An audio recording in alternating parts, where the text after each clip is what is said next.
خرم خان ہیں جی پشاور سے، وہ کہتے ہیں چند روز قبل ایک بنگلہ دیشی صحافی کی سوشل میڈیا پوسٹ پاکستان میں وائرل رہی۔ اس پوسٹ میں لکھا گیا کہ عوامی مینڈیٹ کا احترام نہ کر کے اور بنگالیوں کے ساتھ ناانصافی کر کے پہلے ملک کو دو ٹکڑے کیا گیا اور اب ایک بار پھر پاکستان اسی عمل کی طرف جا رہا ہے۔ آپ اس حوالے سے کیا کہیں؟ خرم خان صاحب، ایک بار یہ جن ہمارے بنگلہ دیشی بھائی نے صحافی نے یہ بات کی، یہ میرے کلاس فیلوز رہے ہیں۔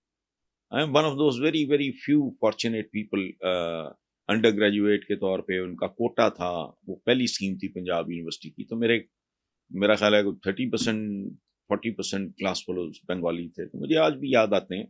تو جزوی طور پہ ان کی بات ٹھیک ہے، کیا کہہ رہا ہوں، جزوی طور پہ ان کی بات ٹھیک ہے۔ وہ ایک زیادتی تھی، وہ ایک فیئر پلے نہیں تھا، جن کو ملا تھا یا تو لڑنے نہ دو یا ویسے بنے، یہ بھی کوئی بات نہیں۔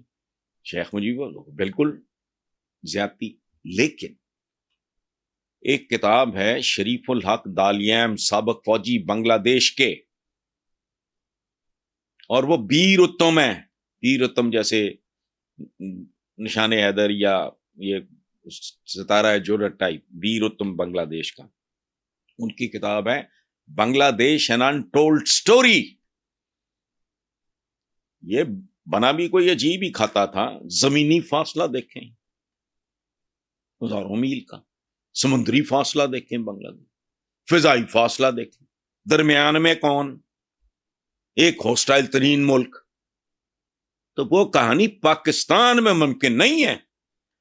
اگر وہ یہ سمجھتا ہے کہ یہ ہمارے جو بنگلہ دیشی بھائی ہیں ان کی یہ بات غلط ہے کہ اب ایک بار پھر پاکستان اسی عمل کو، قطعاً نہیں، یہ بات نہیں ہے، بالکل آپ یاد رکھیں۔ یہ ہوا ہے ڈنڈی شنڈی، ہمارے یہاں تو تول پورا نہیں ملتا۔ آپ 1 کلو ٹماٹر 2 کلو پیاز لینے جائیں وہ پورا نہیں ملتا، گھر آ کے تول لیں۔ تو اتنی ہلکی پھلکی موسیقی تو ہم جیسی غیر ترقی یافتہ کو، ڈیولپنگ کنٹریز ان کو پیار سے کہتے ہیں، حالانکہ یہ پہلے پتہ نہیں کیا غیر ترقی یافتہ ممالک کہلاتے، تو ان میں اس طرح کی ہلکا پھلکا چکر چلتا رہتا ہے۔ لیکن یہ بنگلہ دیش والی کہانی ہرگز نہیں ہے۔ اس کا کبھی زمینی فاصلہ تو دیکھیں، نیٹ پہ بیٹھ جائیں دیکھیں خرم خان صاحب، درمیان میں کون، ہندوستان۔ سمندری فاصلہ دیکھیں، مت ماری جاتی ہے، ہوائی فاصلہ دیکھیں، وہ کہانی تھی۔ اور اب یہاں یہ جو اس طرح کا کوئی سسٹم ہے، وہ علیحدگی پسندی، یہ وہ للو پنجو پھرتے ہیں، سوال ہی نہیں پیدا ہوتا۔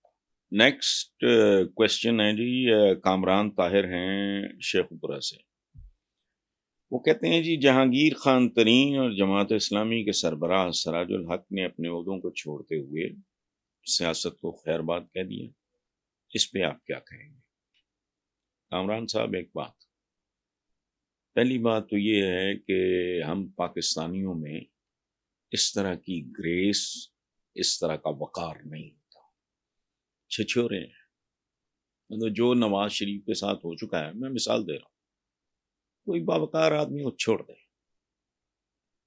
کہ جب تک پہلے شروع میں اسٹیبلشمنٹ کی سپورٹ پہ رہا، پھر اس کو عوام کا پیار ملا۔ اب اگر دھتکار ہے تو بندے کو چاہیے لعنت بھیجے۔ کیا ہے، 73-74 سال کی عمر میں، میرا ہی ایج گروپ ہے، کم و بیش، تو کیا ہے، اخیر تے جا کے ہوئی ہے نا، کوئی کہ جی ہے تے ٹیری، بس ختم، فلاں دی ٹیری ہے، اس کیا فرق پڑتا ہے۔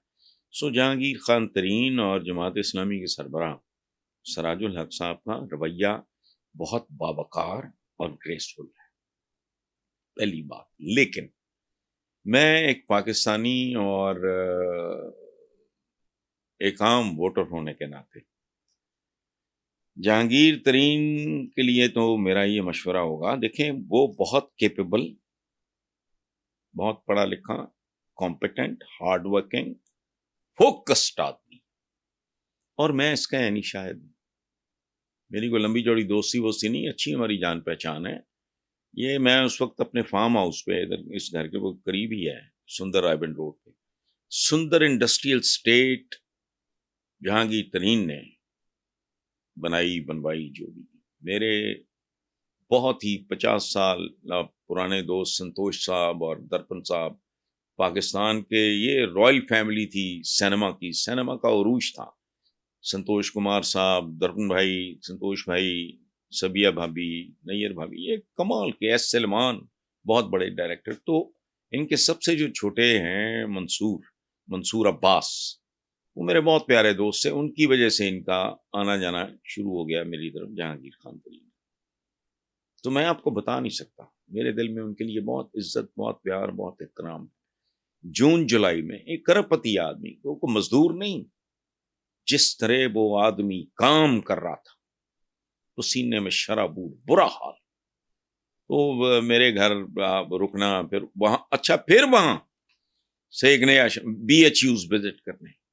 وہ بہت جنونی اور ہارڈ ورکنگ آدمی ہے. اور ایک بات کبھی نہ بھولیں کہ PTI کو یہاں تک لانے میں اس بندے کی بہت کنٹریبیوشن ہے. سو میرا مشورہ ایک اگین پاکستانی کے طور پہ کہ انہیں سیاست کو خیر بات نہیں کہنا چاہیے. ہار جیت ہر کھیل میں ہوتی ہے. دنیا کے جتنے لیجنڈز ہیں، ماڈرن ورلڈ کے جتنے لیجنڈز ہیں، ان میں میرے نزدیک سب سے بڑا لیجنڈ ہے محمد علی.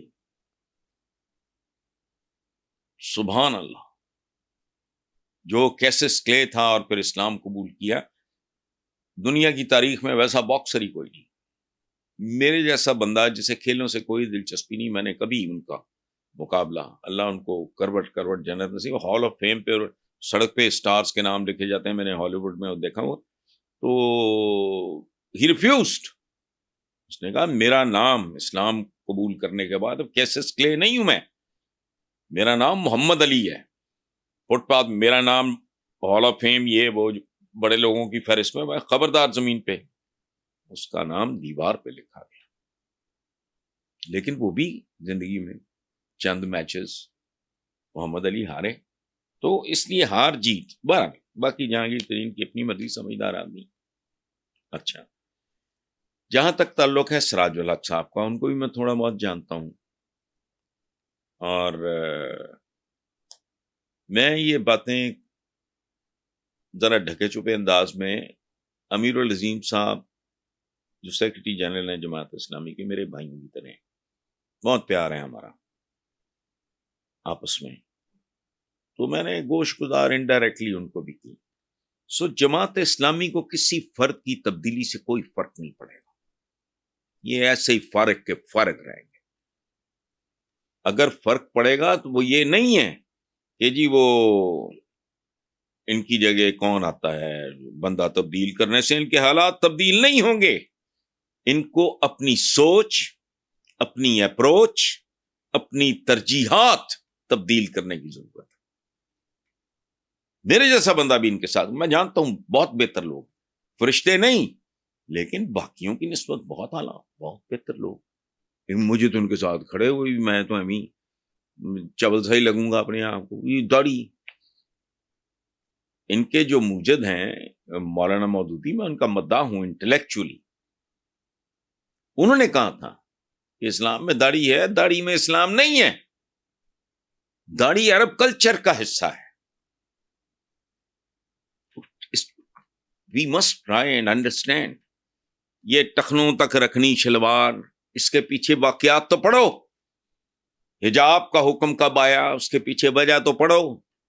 سو قرآن پاک کی وزڈم کہتی ہے کہ مومن کو اپنے ہم آہنگ ہونا چاہیے جس عہد میں وہ زندہ ہو.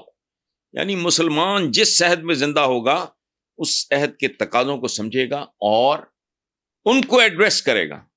یہ تو جامد لوگ ہیں.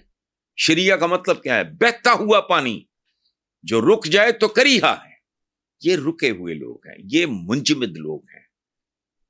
بندے بڑے اچھے ہیں لیکن یہ برف کا بلاک ہے، اس کا کیا بننا ہے؟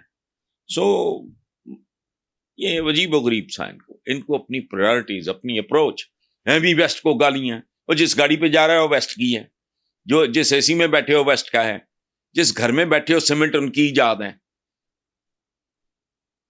جو انجیکشن لگوا رہے ہیں ان کی ایجاد ہے. کو خدا کا خوف کرو، تمہارے اپنے پلے کیا ہے؟